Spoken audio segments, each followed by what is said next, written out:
नमस्कार। आज मैं अमृता प्रीतम जी द्वारा रचित कहानी जंगली बूटी का दूसरा भाग लेकर आई हूँ। मित्रों, कहानी प्रस्तुत करने से पहले आप लोगों से मेरा एक अनुरोध है कि अगर आप लोग मेरे चैनल को सब्सक्राइब नहीं किए हैं तो ज़रूर सब्सक्राइब कीजिए ताकि मैं पूरी कहानी आप लोगों तक पहुँचा सकूँ। प्रस्तुत है कहानी। मैं भी हंस पड़ी और अंगूरी भी। अंगूरी ने जो कुछ सीखा सुना हुआ था, उसमें उसे कोई शंका नहीं थी, इसलिए मैंने उसे कुछ न कहा। वह अगर हंसती खेलती अपनी ज़िंदगी के दायरे में सुखी रह सकती थी तो उसके लिए यही ठीक था। वैसे मैं अंगूरी के मुंह की ओर ध्यान लगाकर देखती रही। गहरे सांवले रंग में उसके बदन का मांस गुथा हुआ था।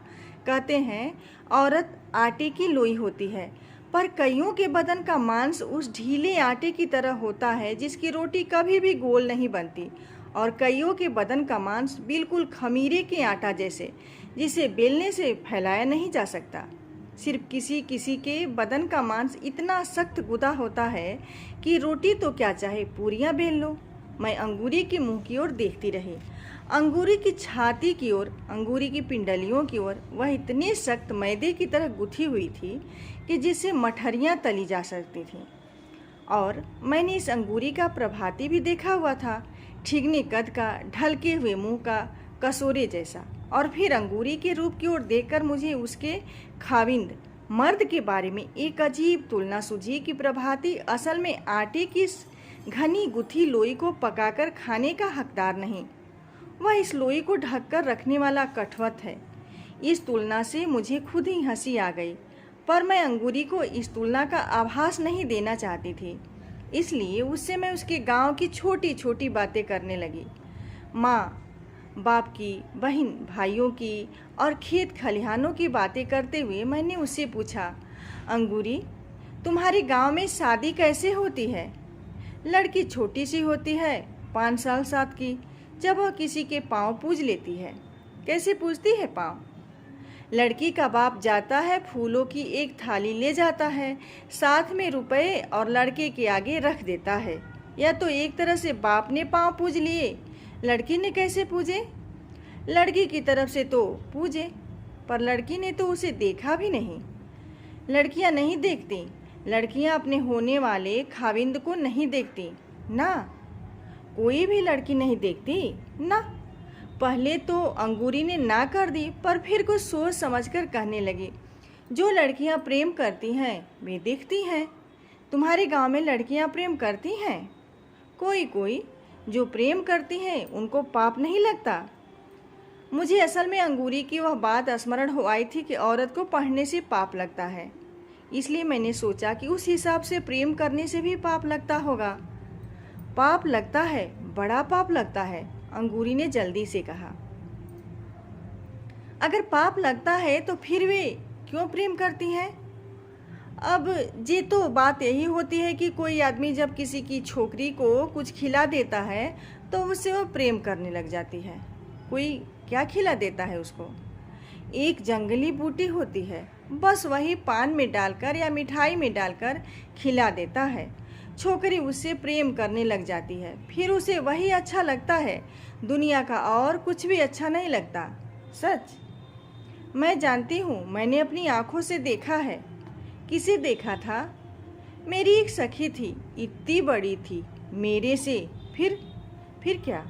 वह तो पागल हो गई उसके पीछे, शहर चली गई उसके साथ। या तुम्हें कैसे मालूम है कि तेरी सखी को उसने बूटी खिलाई थी? बर्फी में डालकर खिलाई थी, और नहीं तो क्या, वह ऐसे ही अपने माँ बाप को छोड़कर चली जाती।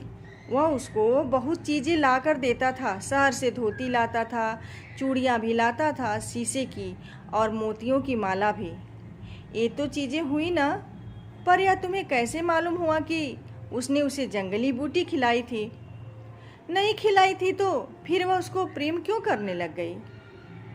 प्रेम तो यूं भी हो जाता है। नहीं, ऐसे नहीं होता।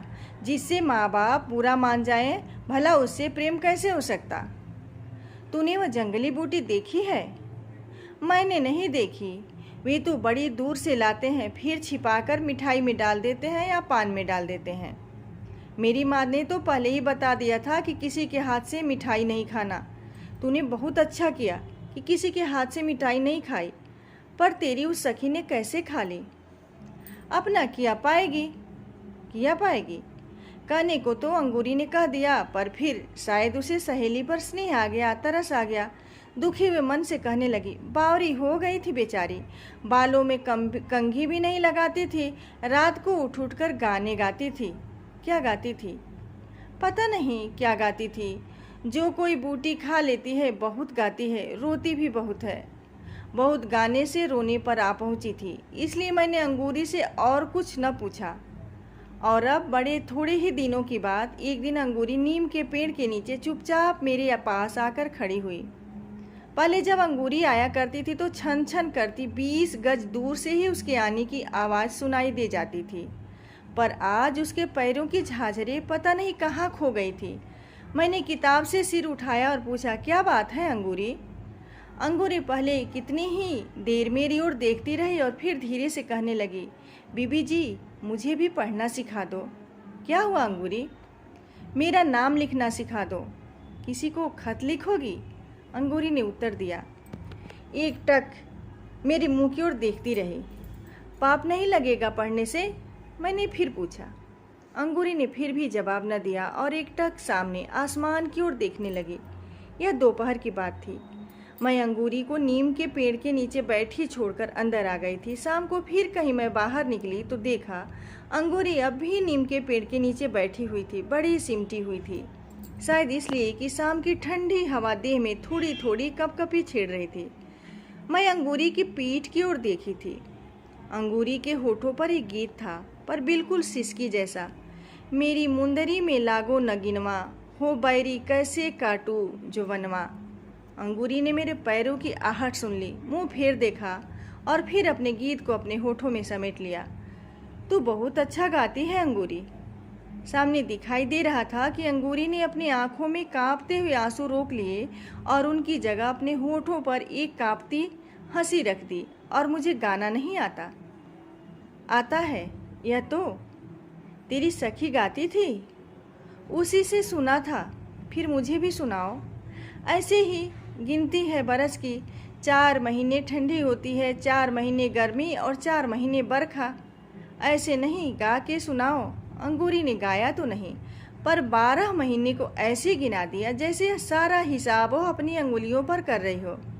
4 महीने राजा ठंडी होवत, थर थर काँपे करेजवा। 4 महीने राजा गर्मी होवत, थर थर काँपे पवनवा। 4 महीने राजा बरखा होवत, थर थर काँपे बदरवा। अंगूरी एकटक मेरे मुंह की ओर देखने लगी। मन में आया कि इसके कंधे पर हाथ रख के पूछूं, पगली, कहाँ जंगली बूटी तो नहीं खा ली? कहीं जंगली बूटी तो नहीं खा ली? मेरा हाथ उसके कंधे पर रखा भी गया, पर मैंने यह बात पूछने के स्थान पर यह पूछा, तूने खाना भी खाया या नहीं? खाना? अंगूरी ने मुंह ऊपर उठा कर देखा। उसके कंधे पर रखे हुए हाथ के नीचे मुझे लगा कि अंगूरी की सारी देह काँप रही थी, जाने अभी अभी जो उसने गीत गाया था, बरखा के मौसम में काँपने वाले बादलों का, गर्मी के मौसम में काँपने वाली हवा का और सर्दी के मौसम में काँपने वाली कलेजे का, उस गीत का सारा कंपन अंगूरी के देह में समाया हुआ था। मित्रों, आगे की कहानी मैं अगले वीडियो में लेकर आऊँगी। अगर आपको यह कहानी पसंद आई है तो लाइक कमेंट ज़रूर कीजिएगा। धन्यवाद।